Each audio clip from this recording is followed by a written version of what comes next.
গণহত্যার সঙ্গে যারা জড়িত, শাপলা চত্বরে এই যে সেনাবাহিনীর বরখাস্ত কলঙ্কিত কর্মকর্তা জিয়াউল আহসান সহ যারা বিভিন্ন রাষ্ট্রীয় দায়িত্বে থাকার অপসুযোগ নিয়ে শাপলা চত্বরে আমার ভাইদেরকে হত্যা করেছিল, আমার ভাইয়ের রক্তে যারা শাপলা চত্বরকে রঞ্জিত করেছিল, 2021 সালে যারা গুলি করে আমাদেরকে হত্যা করে বাংলার মাটির, বাংলাদেশের স্বাধীনতার সুবর্ণ জয়ন্তীকে যারা কলঙ্কিত করেছিল, এরপরে চলমান বৈষম্য বিরোধী ছাত্র আন্দোলনে গুলি চালিয়ে যারা প্রায় 5 শতাধিক বাংলার আবাল বৃদ্ধ বনিতা শিশু নারী পুরুষকে হত্যা করে বাংলাদেশকে আজকে একটি মৃত্যুপুরীতে পরিণত করেছে, এই সকল হত্যাকাণ্ডগুলোর সঙ্গে যারা জড়িত, মনোযোগ সহকারে শুনেন, এই সকল হত্যাকাণ্ডগুলোর সঙ্গে যারা জড়িত, সে প্রশাসনিক কর্মকর্তা হোক অথবা যেই হোক, তারা কেউ যেন বাংলাদেশ থেকে পালিয়ে যেতে না পারে। টেকনাফ থেকে তেতুলিয়া পর্যন্ত ওটা বাংলাদেশের সীমান্তে প্রয়োজনে ছাত্র জনতা তোমরা পাহারাদারি বসাও, চেকপোস্ট বসাও, কোন খুনি যেন পালিয়ে যেতে না পারে। আমি বলতে চাই, এয়ারপোর্ট থেকে, বিমানবন্দর থেকে ইমিগ্রেশন কর্তৃপক্ষকে বলতে চাই, যেভাবে আপনারা ইতিমধ্যে কয়েকজন পলায়ন পর দুর্বৃত্তকে আটক করে সেনাবাহিনীকে হস্তান্তর করেছেন, সেজন্য আপনাদেরকে ধন্যবাদ জানাই। আগামী দিনের জন্য সতর্ক করি, কোন দুর্বৃত্ত যেন আমাদের শাহজালাল বিমানবন্দর ব্যবহার করে ওখান থেকে পালিয়ে গিয়ে সে যেন এই খুনের বিচারকে বাধাগ্রস্ত করতে না পারে, সে ব্যাপারে আগামী দিন আপনারা সোচ্চার থাকবেন ইনশাআল্লাহ। সংগ্রামী সাথী ও বন্ধুগণ, এভাবে হেফাজতে ইসলাম বাংলাদেশ জাতি এবং মিল্লাতের প্রতিটি দুর্যোগে জাতীয় নেতৃত্বের দায়িত্ব কাঁধে তুলে নিয়েছে। আজ বাংলাদেশের মানুষের জান মাল ইজ্জত নিরাপত্তা প্রতিষ্ঠায়, দেশের স্বাধীনতা রক্ষায় হেফাজতে ইসলামের ঐতিহাসিক ভূমিকা ইনশাআল্লাহ দেশের দেশপ্রেমিক সশস্ত্র বাহিনী এবং আগামী দিনের সরকারকে আমরা সহযোগিতা করব। মনে রাখতে হবে, হেফাজতে ইসলামের দীর্ঘ এই ত্যাগ এবং কোরবানিকে অবমূল্যায়ন করে বাংলাদেশে কেউ এ জাতিকে সঠিকভাবে নেতৃত্ব দিতে পারবে না। সুতরাং হেফাজতের নেতা কর্মীদের শত শত নিরীহ এই আলেম ওলামাদের রক্তের সঙ্গে যেন গাদ্দারি না করা হয়, সেজন্য আমি বঙ্গভবনকে সজাগ থাকার উদাত্ত আহ্বান জানাচ্ছি। এভাবে হতাহত হয়ে পঙ্গুত্ব বরণ করে বাংলার প্রত্যন্ত অঞ্চলে হাজারো মানুষ বিগত 16 বছরের ফ্যাসিবাদের তারা প্রমাণ বহন করে চলেছে। বহু মায়ের চোখের অশ্রু আজও পর্যন্ত শুকায়নি। তাদের সকলের প্রতি শ্রদ্ধার প্রদর্শন করে বলতে চাই, এই অফুরান আত্মত্যাগের মাধ্যমেই 5ই আগস্ট বাংলাদেশের দ্বিতীয় স্বাধীনতা দিবস হিসেবে আমরা পালন করব। সংগ্রামী সাথী ও বন্ধুগণ, কথায় বলে স্বাধীনতা অর্জন করা যতটা কঠিন, স্বাধীনতা রক্ষা করা তার চেয়েও বড় কঠিন। এদেশের বিপ্লবী তরুণ ছাত্র জনতা আজ যে নতুন ইতিহাস রচনা করেছে, জগদ্দল পাথরের মতো চেপে বসা 16 কোটি মানুষের বুকের উপর থেকে শেখ হাসিনা জালিম শাহী নামক এই জগদ্দল পাথরকে, এই ফ্যাসিবাদকে তারা এই জাতির বুকের উপর থেকে অপসারণ করার ক্ষেত্রে যে ঐতিহাসিক ভূমিকা পালন করেছে, অনাগত বাংলাদেশের নয় বিশ্ব ইতিহাস আজকের এই বাংলার তরুণ ছাত্র জনতাকে শ্রদ্ধা ভরে স্মরণ করবে। এই সংগ্রামের অন্যতম সৌন্দর্য হল ফ্যাসিবাদ বিরোধী, বৈষম্য বিরোধী ছাত্র আন্দোলনের অন্যতম বৈশিষ্ট্য আমরা লক্ষ্য করেছি, রাজপথে ছাত্র জনতার মধ্যে কোনো দলীয় সংকীর্ণতা ছিল না, কোনো ভেদাভেদ ছিল না। স্কুলের ছেলেরা মেয়েরা, কলেজ থেকে ছাত্ররা, ইউনিভার্সিটি থেকে ছাত্ররা, আমাদের মাদ্রাসা, আলিয়া মাদ্রাসা, কওমি মাদ্রাসাগুলোর ছাত্ররা তাদের মধ্যকার পার্থক্যের সকল দেয়ালগুলো ভেঙে গুড়িয়ে দিয়ে হাতে হাত রেখে টেকনাফ থেকে তেতুলিয়া পর্যন্ত মানবতার যে বন্ধন তারা রচনা করেছিল, সমস্ত জুলুম এবং সমস্ত সামনে সম্পূর্ণভাবে পরাজিত হয়েছে। একটি ঐতিহাসিক অভ্যুত্থানের মধ্য দিয়ে আজকে বাংলাদেশের মানুষ স্বাধীনতা অর্জন করেছে। প্রিয় দেশবাসী, কাজেই আমি আবার স্মরণ করিয়ে দিচ্ছি, স্বাধীনতা অর্জন করা যত কঠিন, স্বাধীনতা রক্ষা করা তার চেয়ে বড় কঠিন। আমাদেরকে ভুলে গেলে চলবে না, পরাজিত শক্তি বসে নেই, তারা অন্ধকারে মুখোশের আড়ালে ষড়যন্ত্র করছে ছাত্র জনতার এই ঐতিহাসিক বিজয়কে কলঙ্কিত এবং কলুষিত করবার জন্য। বিভিন্ন জায়গায় আত্মঘাতী সাবোটাজধর্মী বিভিন্ন কার্যকলাপ পরিচালনা করছে, জনগণের জানমাল ইজ্জত আবরুর নিরাপত্তা বিঘ্নিত করছে। সংঘবদ্ধভাবে বিভিন্ন জায়গায় সংখ্যালঘুদের বাড়িঘর, তাদের সহায় সম্পদ, তাদের উপাসনালয়ে আক্রমণ পরিচালনা করছে। বিভিন্ন মানুষের ব্যবসা প্রতিষ্ঠান, দোকানপাট, শোরুমগুলোতে রাতের অন্ধকারে হামলা চালিয়ে লুটপাট চালাচ্ছে। বিভিন্ন আবাসিক এলাকায় সংঘবদ্ধ হয়ে সেই অপশক্তি ডাকাতি করছে। বিভিন্ন এলাকা থেকে আমরা সেই সকল সংবাদগুলো পাচ্ছি।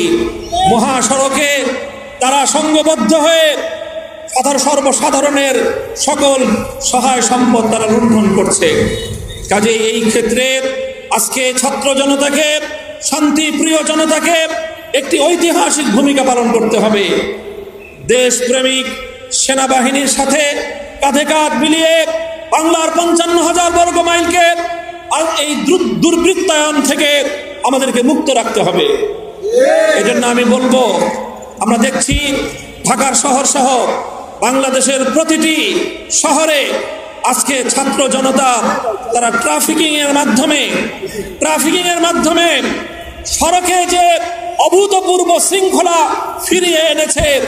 এজন্য আজকে আমি সকল ছাত্র জনতাকে আমি আমার পক্ষ থেকে, হেফাজতে ইসলামের পক্ষ থেকে তাদেরকে আমি ধন্যবাদ জ্ঞাপন করছি।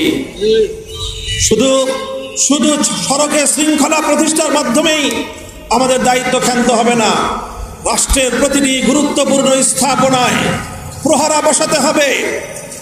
তোমরা ছাত্র জনতা দেশের সাধারণ জনগণকে সঙ্গে নিয়ে প্রতিটি গুরুত্বপূর্ণ রাষ্ট্রীয় স্থাপনায় প্রহরা বসিয়ে তার নিরাপত্তা নিশ্চিত করো। গণভবন, সংসদ ভবন, প্রধানমন্ত্রীর কার্যালয় সহ যেই সকল জায়গাগুলো ফ্যাসিবাদ দখল করে রেখেছিল, ফ্যাসিবাদের দখল থেকে মুক্ত রাষ্ট্রীয় সেই সকল স্থাপনাগুলোর নিরাপত্তা এবং তার সৌন্দর্য আমাদেরকে আবার ফিরিয়ে আনতে হবে। আমি বলবো, প্রতিটি মন্দিরের কাছে, প্রতিটি বেগোটার সামনে, প্রতিটি গির্জার সামনে আলেম সমাজ, ইমাম সাহেবদের নেতৃত্বে মানববন্ধন তৈরি করে রাত এবং দিনে 24 ঘন্টা পালাক্রমে শিফটিং এর মাধ্যমে ডিউটি করে আপনারা সংখ্যালঘুদের নিরাপত্তা নিশ্চিত করবেন। প্রতিটি মার্কেটে যদি মার্কেট কর্তৃপক্ষ, দোকানদার মালিক ভাইয়েরা তারা যদি না পারেন, তাদের পক্ষে যদি সম্ভব না হয়, মাদ্রাসার ছাত্রদেরকে বিশেষভাবে বলবো, সকল স্টুডেন্টদেরকে আমি বলবো, তোমরা প্রতিটি মার্কেটের নিরাপত্তা দেওয়ার জন্য বিশেষ পরিকল্পনা গ্রহণ করবে।